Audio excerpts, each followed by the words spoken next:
Hi, hello, வணக்கம் and welcome back to our channel. இன்னைக்கான வீடியோல periods அப்படினாலே girlsக்கு ஏதாவது ஒரு பிரச்சனை இருக்கதா செய்யும். அது வந்து as usual. சில பேருக்கு ரொம்ப வலி வந்து வாமிட் வரும், சில பேருக்கு காலெல்லாம் வலிக்கும், சில பேருக்கு pimples வந்து ஃபேஸ்ல நிறைய வந்துரும், சில பேருக்கு ஒரே ஒரு பிம்பிள் மட்டும் வரும். இந்த மாதிரி நிறைய ப்ராப்ளம்ஸ் வந்து அந்த டைம்ல நமக்கு வர செய்யும். இந்த மாதிரி டைம்ல நமக்கு எதெல்லாம் நல்லது, எதெல்லாம் நல்லது இல்ல, எதெல்லாம் பண்ணணும், பண்ணக்கூடாது இதெல்லாம் நம்ம பார்க்கலாம்.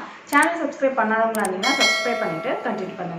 Number 1, நம்ம first கவனிக்க வேண்டிய விஷயம் என்னன்னா, நம்ம யூஸ் பண்ற பேட்ஸ். காட்டன் பேட்ஸ் தான் 100% காட்டனா இருக்க பேட்ஸ் தான் நீங்க வந்து வாங்கணும். நிறைய பேர் வந்து இது ஒரு அட்வர்டைஸ்மெண்டா நிறைய பேட் வந்து சஜஸ்ட் பண்ணுவாங்க. பட் நான் என்ன சொல்வேன்னா, உங்களுக்கு ரெகுலரா ஈஸியா அவைலபிளா என்ன இருக்கோ அது வந்து நீங்க வாங்கி யூஸ் பண்ணுங்க. காட்டனா இருக்கிற மாதிரி நீங்க பாத்துக்கோங்க.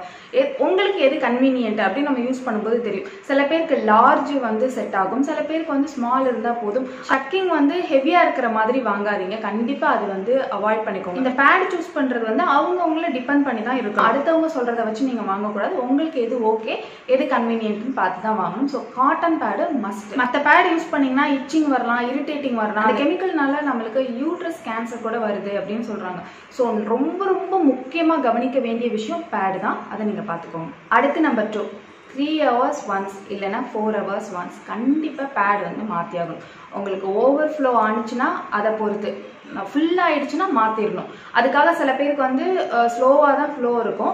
ஸோ அவங்க வந்துட்டு 3 ஹவர்ஸ்க்கு மேலே 4 ஹவர்ஸ்க்கு மேலே வச்சிருக்கலாமான்னு கேட்டால் இதை வந்து த்ரோ பண்ணிவிட்டு அடுத்து ஒன்று புதுசாக வைக்கிறது தான் நம்மளுக்கு வந்து பெஸ்ட். ஏன்னா அது ரொம்ப நேரம் இருக்கும்போது இன்ஃபெக்ஷன் வரலாம், இரிட்டேட்டிங் வரலாம், நிறைய ப்ராப்ளம்ஸ் வந்து வரலாம். மேக்ஸிமம் நான் 3 to 4 hours நான் சொல்லுவேன். அது வந்து கன்வீனியன்ட்டாக இருக்கும் நம்மளுக்கு. ஸோ 3 to 4 ஹவர்ஸ்க்குள்ளே கண்டிப்பாக வேற பேட் வந்து நம்ம சேஞ்ச் பண்ணணும். நைட் டைம்ல தூங்கும் போது நம்ம 3 hours once வந்து பேட் வந்து மாற்ற முடியாது.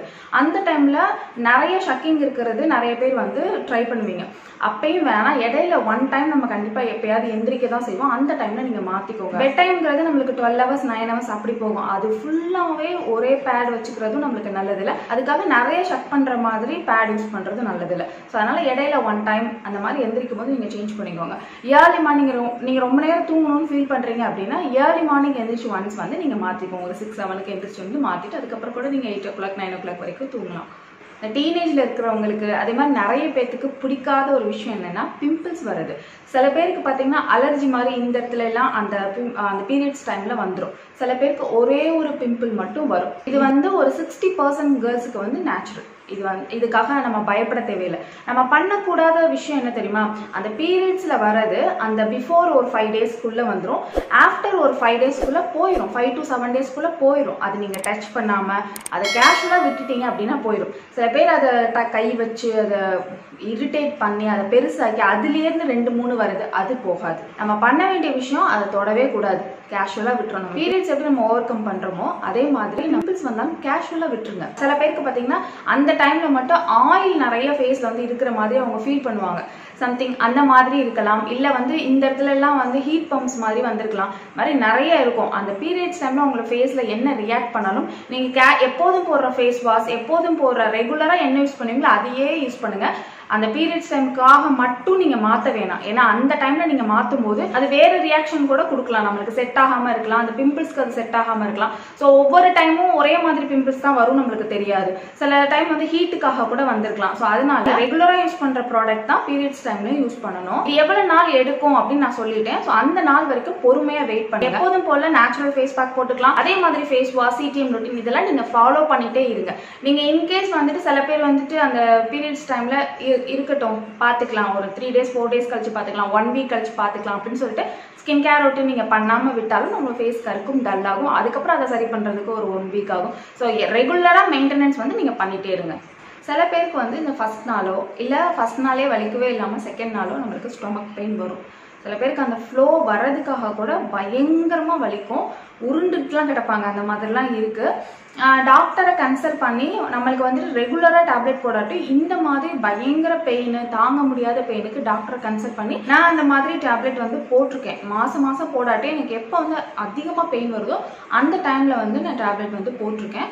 ஸோ வந்து நீங்க டாக்டரை கன்சல்ட் பண்ணி, நான் எந்த டேப்லெட் நேம் சொல்ல விரும்பல, அது எல்லாத்துக்கும் செட் ஆகுமாங்கிறது எனக்கு தெரியாது. அந்த டைம்ல வர பெயினுக்குன்னு நம்மளுக்கு தனியா தனியாக டேப்லெட் இருக்குது, அதை நீங்கள் போட்டுக்கலாம். அந்த டேப்லெட்டை இல்லாமல் நம்ம வீட்டில் இந்த வயிறு வலி வராமல் என்ன பண்ணுறது, நம்மளை பார்த்துக்கிறதுக்கு என்ன பண்ணுறது அப்படின்னா 2 வழி இருக்குது. என்னென்னா, இந்த பீரியட்ஸ் டைமில் பப்பாயா ஜூஸ் குடித்தா நம்மளுக்கு ஓவர் ஃப்ளோ ஆகும். ஆனால் அந்த டைமில் வந்து குடிக்க வேணாம். ஆனால் வாரத்துக்கு 1 நாளோ 2 நாளோ நம்ம பப்பாயா ஜூஸ் குடிக்கிறது சமயம் வந்து வயிற்று ஸ்டக்காக இருக்கும் அப்படின்லாம் சொல்லுவாங்கள்ல. ஸோ அந்த மாதிரி பிரச்சனையை வந்து சால்வ் பண்ணுறதுக்கு இந்த பப்பாயா ஜூஸ் வந்து செம்மையாக ஹெல்ப் பண்ணும். ஸோ அதை வந்து நீங்கள் வீக்லி ட்வைஸ் வந்து நீங்கள் தாராளமாக குடிச்சிட்டு வரலாம். பீரியட்ஸ் டைமில் வந்து அவாய்ட் பண்ணிக்கோங்க. ஏன்னா அது ரொம்ப ஓவர் ஃப்ளோ ஆயிடுச்சுன்னா அந்த டைமில் நம்மளுக்கு வந்து ஸ்ட்ரென்த் இல்லாமல் போயிடும். ஸோ அதனால நான் சொல்கிறேன், நீங்கள் கல்யாணம் ஆயிடுச்சு குழந்தைக்காக வெயிட் பண்ணுறீங்க அப்படின்னா பப்பாயா ஜூஸ் குடிக்க வேணாம். அந்த பீரியட்ஸ் டைமில் நம்ம என்ன பண்ணிக்கலாம், பீரியட்ஸ் டைமில் மட்டும் கிடையாது, எப்போதுமே ரெகுலராக பொமக்ரானட் ஜூஸ் வந்து குடிக்கிறது ரொம்ப ரொம்ப நல்லது. வயிற்று வலி வராமல் பார்த்துக்கும், ஸ்கின் ப்ராப்ளம் வராமல் பார்த்துக்கும். இந்த மாதிரி நிறைய விஷயத்துக்கு பீரியட்ஸ் டைமில் இருக்கட்டும், நார்மல் டைமில் நம்மளுக்கு ஹெல்ப் பண்ணுறது பொமக்ரானட் தான். ஸோ பொமக்ரானட் ஜூஸை உங்களோட ரெகுலர் ஜூஸாக வச்சுக்கோங்க. சுகர் போடாமல் குடிக்கிறது நல்லது. எனக்கும் பயங்கரமாக ஸ்டொமக் பெயின் வரும். முன்னாடிலாம் ஸ்டொமக் பெயின் வந்தாலே நான் அப்படியே உருளுவேன், எங்கிட்ட அங்கிட்ட உருளுவேன். மாத்திரை போடுறது வந்து செகண்ட் ஆப்ஷனாக தான் வச்சுக்குவேன். ஃபர்ஸ்ட் ஆப்ஷன் வந்து அம்மா வயிறு வலிக்குது அப்படின்னாலே டக்குன்னு ஒரு பொமக்ரானட் ஜூஸ் நல்லா பெரிய கிளாஸில் போட்டு குடிச்சிடுவாங்க. குடிச்சிட்டு அப்படியே உருண்டுகிட்டே தூங்கிடுவேன். ஓரளவுக்கு நார்மல் ஆகிடும். ஸோ பொமக்ரானட் ஜூஸ் வந்து நிறைய ஹெல்ப் பண்ணும். ட்ரை பண்ணுங்கள். அடுத்து நம்பர் 5, அடிக்கடி நம்ம வந்து 3 hours once 4 hours once வந்து பேட் வந்து நம்ம மாற்றுறோம். அதெல்லாம் ஓகே.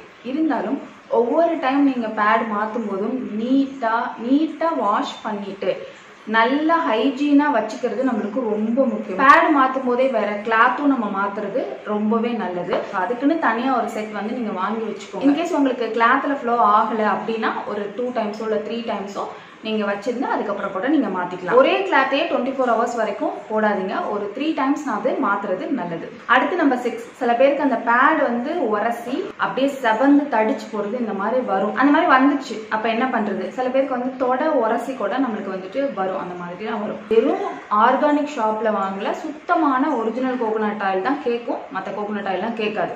இப்போ சொல்லிட்டேன்.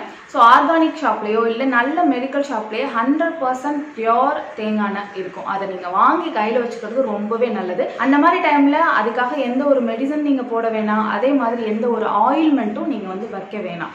வெறும் தேங்காய் எண்ணெயை மட்டும் நைட்டு தூங்கும் போது நீங்கள் நல்லா வந்து அப்ளை பண்ணிட்டு நீங்கள் தூங்குனீங்க அப்படின்னா மறுநாள் காலையில் ஒரு 60% வந்து சரியாயிடும். அடுத்து நம்பர் 7, காலையில் எந்திரிச்சதுமே காஃபி டீ அந்த மாதிரி குடிக்காம பாலில் மஞ்சத்தூள் கருப்பட்டி கலந்து நம்ம பால் குடிக்கலாம். ஃப்ளோனால உங்களுக்கு ப்ராப்ளம் வருது, வயிற்று வலி வருது அப்படின்னா வெளியில வர வைக்கும். அதனால உங்களுக்கு வயிற்று வலி கம்மியாகும். நிறைய பேர் வந்து ஏஜ் அட்டன் பண்ணும்போது இந்த கருப்பட்டி இதை வந்து கொடுப்பாங்க, சாப்பிட்றதுக்காக கொடுப்பாங்க. அதெல்லாம் வந்து அந்த டைமில் பண்ணது இந்த மாதிரி ஃப்ளோ நம்மளுக்கு நார்மலாக இருக்கணும், லெவலில் இருக்கணும். இந்த மாதிரி நிறைய விஷயத்துக்காக வயிற்று வலி வரக்கூடாது, ஸ்டக் ஆகக்கூடாது, இந்த மாதிரி நிறைய விஷயத்துக்காக தான் பண்ணியிருக்காங்க. இந்த மாதிரி டைமில் உங்களை ஹெல்த்தியாக ஸ்ட்ரென்த்தாக மெயின்டைன் பண்ணுறது ரொம்பவே முக்கியம். ரொம்ப அதிகமாக ஸ்டொமக் ஃபுல்லாக சாப்பிடாம சாப்பாடை வந்து கொஞ்சம் ரைஸ் வந்து கொஞ்சம் கம்மி பண்ணிவிட்டு இந்த மாதிரி மஞ்சத்தூள் போட்டு பால் மார்னிங்கில் 11 மணிக்கு ஒரு ஜூஸு இந்த மாதிரி நீங்கள் எடுத்துக்கிறது நல்லது. இன்டிமேட் வாஷ் வந்து நீங்கள் கையில் வச்சுருந்தீங்கன்னா அந்த வாஷ் வச்சு நீங்கள் வாஷ் பண்ணிக்கலாம். இன்கேஸ் கையில் இல்லை அதுக்காக நீங்கள் தனியாக வாங்கணும் தேவை. ரெகுலராக என்ன சோப் யூஸ் பண்ணுவீங்களோ அதை வச்சு நீங்கள் வந்து வாஷ் பண்ணிக்கலாம். நீட்டாக ஹைஜீனாக மெயின்டைன் பண்ணுறது ரொம்பவே முக்கியம். அது கரெக்டாக பண்ணிட்டோம் அப்படின்னா நம்மளுக்கு பீரியட்ஸ்னால ப்ராப்ளம்ஸ் அப்படிங்கிறது நம்மளுக்கு வராது. ஸ்கின் ப்ராப்ளமோ அலர்ஜியோ இச்சிங்கோ இரிட்டேட்டிங்கோ நம்மளுக்கு வராது. இந்த பீரியட்ஸ் டைமில் மட்டும் சொல்லலை, எல்லா டைம்லேயும் நம்ம நட்ஸு டேட்ஸ் சாப்பிட்றது நம்மளுக்கு நல்லது. ஒரு கை அளவுக்கு நீங்கள் ரெகுலராக சாப்பிட்றது இந்த பீரியட்ஸ் டைமில் ஒரு 5 நாளோ 7 நாளோ சாப்பிட்றது ரொம்ப நல்லது. எல்லாத்துக்குமே இன்டேக் வந்து ரொம்ப முக்கியம். எப்படி ஃப்ரூட்ஸ் நம்ம எடுத்துக்கிறோமோ ஃப்ரூட் ஜூஸ் எடுத்துக்கணும், அதே மாதிரி தான் இந்த டேட்ஸ் நட்ஸ் எல்லாமே. அடுத்து என்ன மாதிரிலாம் ட்ரெஸ்ஸு போடலாம், இந்த ட்ரெஸ்ஸு போட்டால் பயம், அந்த ட்ரெஸ்ஸு போட்டால் பயம், என்ன ட்ரெஸ் போடணும் அப்படின்னே நமக்கு தெரியாமல் இருக்கும். என்னைய கேட்டால் லைட் கலர் ட்ரெஸ்ஸை நம்ம அவாய்ட் பண்ணிக்கிறது நல்லது. ஏன்னா நம்ம என்னதான் வந்து கான்ஃபிடென்ட்டாக நம்ம பேட் வச்சுட்டு போனாலுமே நமக்கு வந்து டக்குன்னு ஒரு ஃப்ளோ வந்து ஜாஸ்தியாக இருக்கிற மாதிரி ஃபீல் ஆனிச்சுன்னா நமக்கு வெளியில் பட்டுருமோ ட்ரெஸ்ஸில் தெரிஞ்சிருமோ அப்படிங்கிற ஃபீலிங் வந்துட்டு இருந்துகிட்டே இருக்கும், கன்வீனியண்ட்டாகவே இருக்காது. ஸோ அதனால் என்னைய கேட்டால் நீங்கள் கொஞ்சம் டார்க் கலர் ட்ரெஸ் வியர் பண்ணிட்டீங்கன்னா அந்த மாதிரி பிரச்சனை இருக்காது. நீங்கள் பீரியட்ஸ் டைமில் ரொம்ப டைட்டாகவும் ட்ரெஸ்ஸு வந்து போடக்கூடாது. ரொம்ப டைட்டாக போட்டிங்கன்னா நார்மலாக ஃப்ரீயாக போடும்போதே நம்மளுக்கு இச்சிங் இருக்கும், இரிட்டேட்டிங் இருக்கும். அப்படிங்கும்போது நீங்கள் டைட்டாக ஒரு ஜீன் அந்த மாதிரி ட்ரெஸ் எல்லாம் நீங்கள் அவாய்ட் பண்ணிக்கணும். டைட்டாக இருக்கிற ஜீன் எல்லாம் வந்து நீங்கள் கண்டிப்பாக என்னைய கேட்டால் அவாய்ட் பண்ணிக்கணும். நம்ம விளம்பரத்தில் வேணால் சொல்லுவாங்க போட்டுக்கலாம், ஃப்ரீயாக இருக்கலாம், ஜாலியாக இருக்கலாம். நம்ம கன்வீனியன்ட் என்னையே கேட்டால் அந்த இச்சிங் இரிட்டேட்டிங்லாம் இருக்கும், பிரச்சனை இருக்கும் அப்படின்னா நீங்கள் அவாய்ட் பண்ணிக்கிறது பெஸ்ட் அப்படின்னு தான் நான் சொல்லுவேன். டைட் வியர் போடாமல் கேஷுவல் வியர் நம்ம என்ன வேணால் போட்டுக்கலாம். கொஞ்சம் வந்து டார்க் கலர்ஸாக போடுற மாதிரி பார்த்துக்கோங்க. நான் ஓரளவுக்கு ஷேர் பண்ணியிருக்கேன். இன்னும் நிறைய விஷயங்கள்லாம் இருக்குது. அடுத்தடுத்து நம்ம வந்து வீடியோ வந்து போடலாம். இந்த வீடியோ வந்து நிறைய பேருக்கு யூஸ்ஃபுல்லாக இருக்கும்னு நினைக்கிறேன். வீடியோ உங்களுக்கு பிடிச்சிருந்துச்சுன்னா லைக் பண்ணிக்கோங்க, சப்ஸ்கிரைப் பண்ணிக்கோங்க, பக்கத்தில் இருக்க பெல் லிங்க் கிளிக் பண்ணி ஆன்ல கொடுத்துருங்க. ஏன்னா இன்ஸ்டாகிராமில் ஃபாலோ பண்ண நினச்சிங்கன்னா அதோட லிங்க் வந்து டிஸ்கிரிப்ஷனில் இருக்குது, செக் பண்ணிக்கோங்க. எனக்கு டெய்லி அப்டேட்ஸ் பண்ணி நீங்கள் அதை தெரிஞ்சுக்கலாம். நான் உங்களை நெக்ஸ்ட் வீடியோவில் மீட் பண்ணி வரைக்கும் டாடா பை பாய். தேங்க்யூ.